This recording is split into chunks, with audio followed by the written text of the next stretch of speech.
this is what I would wish from people that value liberty and understand the importance of the ability, the freedom, if you will, to own weaponry, arms. See, oftentimes, you've heard me say this many times before, we're on the defense. And while I mean the people that are on the side of people having the liberty to own guns, okay? Always on the defense, right? So, tragic situation happens. Tragic event, a shooting of some sort, whatever it is, it happens. And then the left does what you expect the left to do.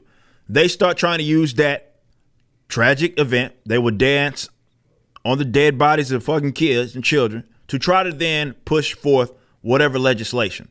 Let's say that then criminalizes, let's call it what it is, it criminalizes people that own weapons already. So in this case, let's say as of recently, they're still trying to go and get rid of the AR-15, effectively criminalizing millions upon millions of people in the event, let's say some of these legislation were out there. Or they want to make it to where you have to jump through all sorts of hoops in the event that you want to own something like that. Because, and this is what I'm going to be completely honest, I do think that those people are forward thinkers. They understand that less armed people means more, or rather less, let's say, that pushback. Look, it sounds uncomfortable to talk about, but that's what it is. Y'all's beloved Second Amendment was not something that was thought up or conjured up by your beloved founding fathers to fucking hunt wildlife and shit. That wasn't what this was, okay? The reality is that the government is a territorial monopoly on use of force, violence, and ultimate decision making. And when that shit is used, as it always is, but to certain degree of basically inflicting violence upon their own citizenry, it is going to be then up to the citizens to defend themselves from that said aggression. So it would, let's say leftists would like nothing more, the authoritarian left would like nothing more for their ability to impose their will on the populace to be done far more easily than what it is done now. And that will require them to disarm, let's call it what it is, disarm people and criminalize them. So I believe the whole, well, what about my children and all, that's just a front. This is them using this as an advantageous sort of situation and wanting to push for whatever. The problem is that the other side has become so reactionary that all they do is react upon what the authoritarian left does. So, big shout out to my man's Andrew, who's part of my team. You have Donald Byer, Virginia Democrat. He's seeking to introduce 1,000% tax on what they deem as assault weapons. And there's various other forms of legislation that they want to put out there to either completely criminalize you or make it extremely difficult for you to own certain types of weaponry. Okay. Our side become a reactionary. It has been a mistake because all we're doing is trying to feign off their acts of aggression. When what we need to be doing is getting on the offense for once and actually looking to, let's say, repeal certain laws that are already on the books. Your beloved Second Amendment has already been tread upon. National Firearms Act, various other national, federal, criminalization, certain guns that can't be fucking owned. It's bullshit. But they exist, okay? And why aren't we really why are we controlling the conversation? This is something that's supposed to be very important to us, but we don't control the conversation. The left does. A lot of these gun organizations, really are the same thing. They're reacting. Hell, a lot of the milquetoast kind of reaching across the aisle type of stuff, NRA participated in a lot of that over the last decades. A lot of some of the regulations that you got in regards to gun laws that exist right now are facilitated by the NRA. See, they're too chicken shit for me. I always have been. See, my thing is getting on the offense requires repealing of these And why can't we get in control of the conversation since it's something that we value? Instead of allowing them to control the conversation and we say, well, basically you're operating as if what exists on the books right now is okay. This is why I hate, even they control the language.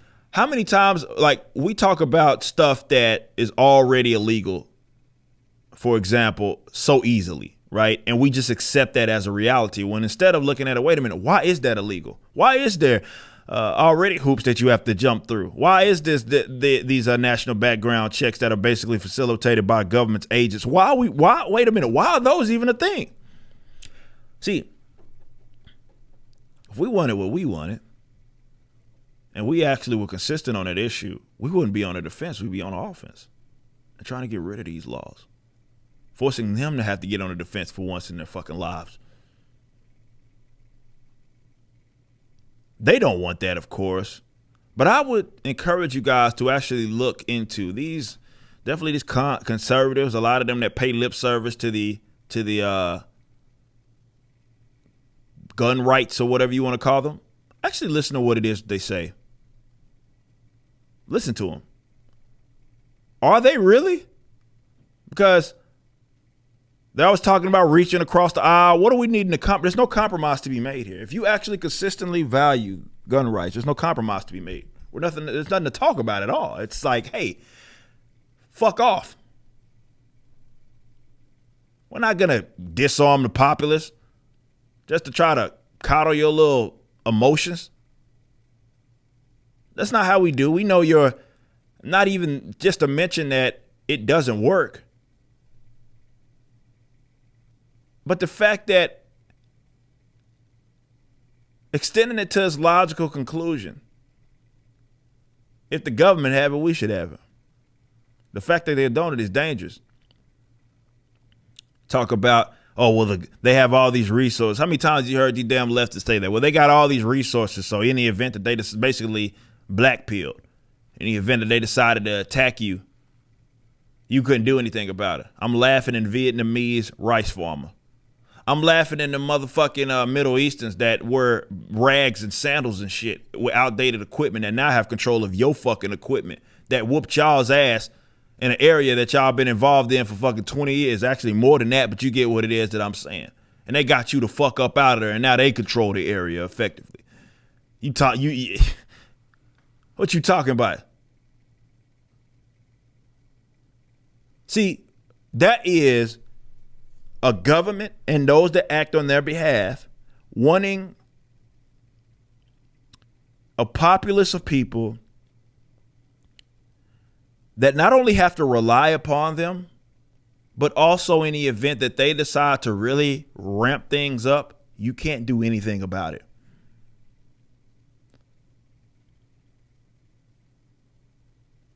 That's what they ultimately want. And every given tragic situation is just another way for them to convince the populace, because they're stupid, to then advocate for exactly whatever new thing it is. But we always move closer and closer to what they want and never further to what we want. And what we want,